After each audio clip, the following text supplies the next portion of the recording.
sapiens from an earlier Junxian-like base. The timing of the Neanderthal-modern human split also undermines the old model.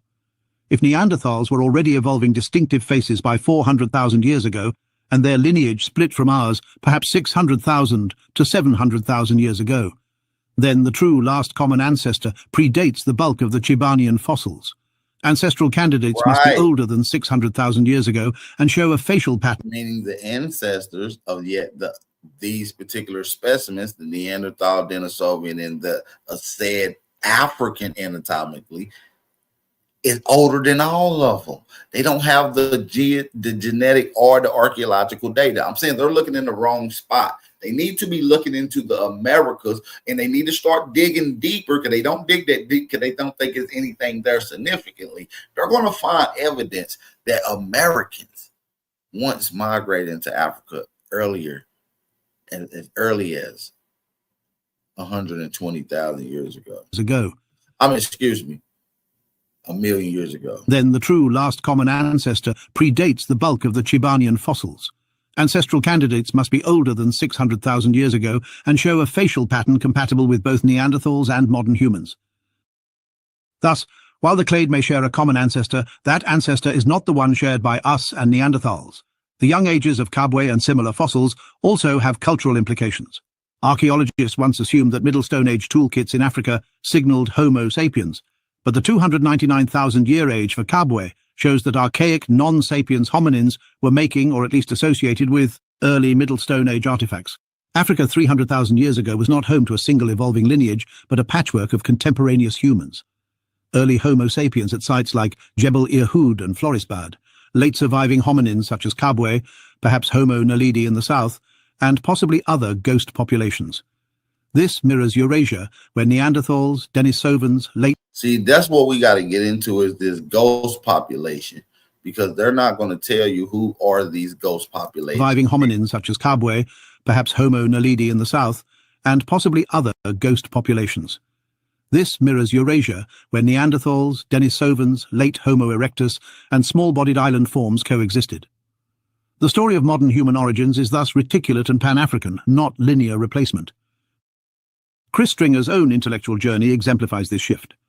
Once a leading proponent of a simple African ancestry, he now emphasizes the complexity and polycentric nature of modern human evolution.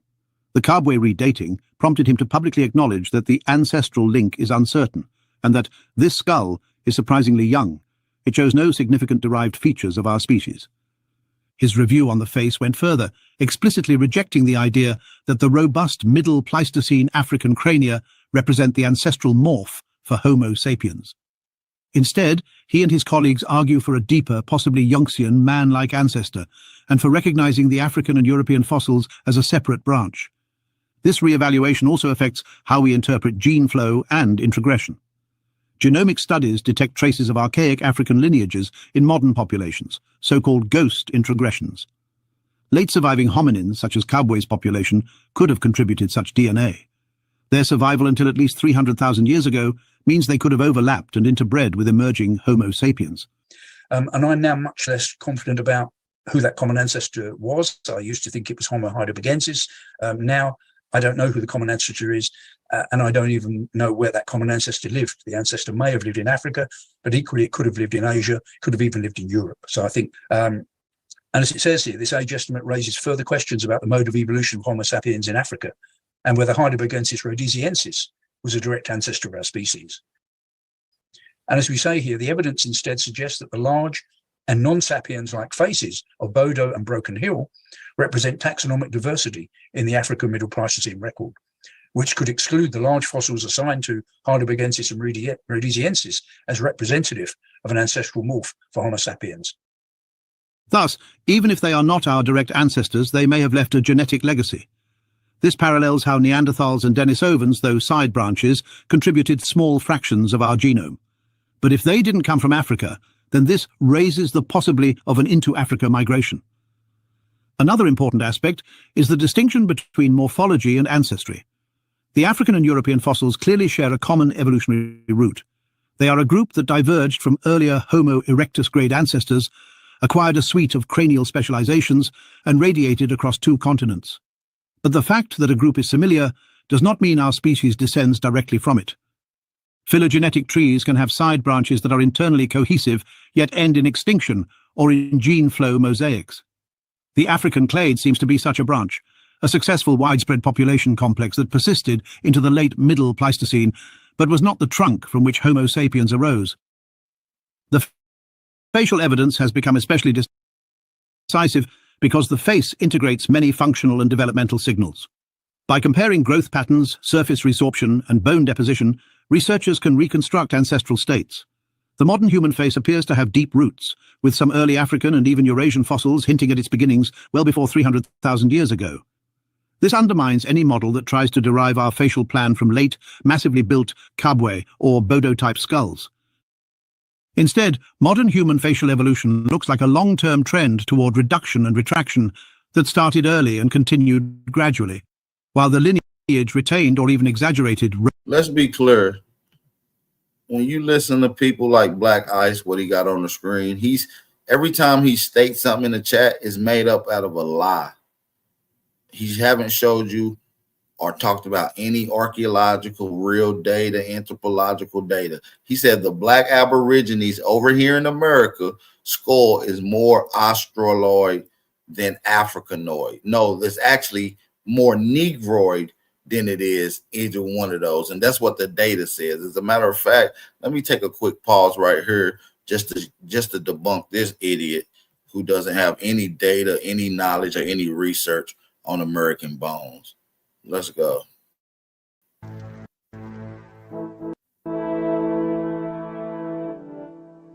Archaeologists there have recently unearthed human remains.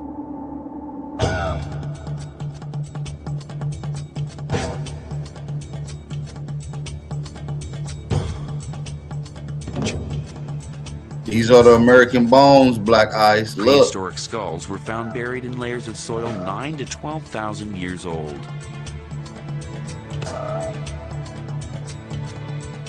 They are the oldest skulls in the Americas. Look, Black Ice, the oldest skulls in the Americas. This slow ass nigga.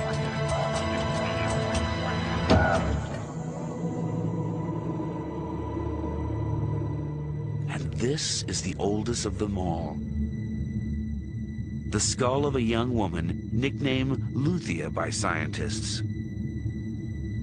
Can she tell us who the first Americans were?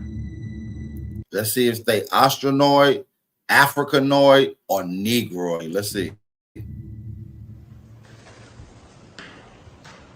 Walter Nevis is a physical anthropologist at Sao Paulo University in Roger Neves, physical anthropologist. Walter Nevis is a physical anthropologist at Sao Paulo University in Brazil. He's been using a standard and reliable archaeological measure, the shape of the skull, to find out what race she belonged to. 91. He fully expected Luthia to be a Mongoloid, an ancestor. Look. Lubis is so retarded, he don't know anything. That's why you can't listen to these third world country monkeys. The American Indians. 91. But then he fed the measurements into the computer. When we start running the computer and seeing the results, it was amazing because we realized that the statistics, the quantitative analysis we were doing was not showing these people to be Mongoloid. In fact, the analysis was showing these people was anything except Mongoloid.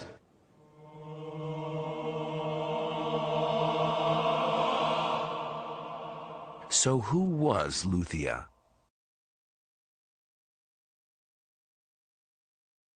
So we see that the data is simply stating that it's definitely not a Mongoloid like Lubis. Look at this guy. He's a Mongoloid. It definitely is not his people, the first people here. And where did she come from? To find out, the skull was taken to a hospital in Rio de Janeiro to begin the process of... The first stage was to make a three-dimensional CAT scan of Luthia's skull in order to build a replica.